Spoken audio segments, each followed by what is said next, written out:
Petlad ST ડેપોમાં પાન મસાલા ખાઈને પિચકારી મારતાને નહીં તો ભરવો પડશે દંડ। પેટલાદ એસટી ડેપો દ્વારા સ્વચ્છતા ઝુંબેશ અંતર્ગત ગંદકી કરનાર સામે દંડાત્મક કાર્યવાહી કરવામાં આવી રહી છે। ગંદકી કરનારને 200 રૂપિયા સુધીનો દંડ ફટકારવામાં આવે છે। લોક જાગૃતિ માટે ડેપોમાં વિવિધ વિસ્તારમાં સ્વચ્છતા જાળવવા બેનર્સ પણ લગાવવામાં આવ્યા છે।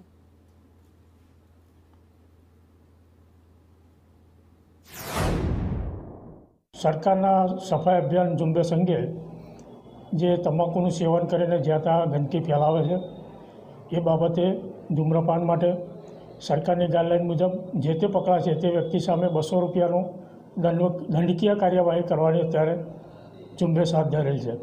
છેલ્લા 4-5 દિવસમાં કોઈને દંડ કરવામાં આવે છે? છેલ્લા 4 થી 5 દિવસની અંદર 5 થી 6 જણને દંડ કરવામાં આવેલ છે। તો પેટલાદ ડેમમાં ઘણા દિવસો સુધી સ્વચ્છતા માટે બહુ સરસ કામગીરી કરવામાં આવે છે અને સ્વચ્છતા અભિયાનનું પણ સારું એવું ધ્યાન રાખવામાં આવે છે અને લોકો પાન પડીકી મસાલા ખાઈ અને બીડી કે સિગરેટ પીને જો ફરતા હોય કાં તો ત્યાં ઊભા હોય તો એમને દંડાત્મક કાર્યવાહી કરવામાં આવે છે।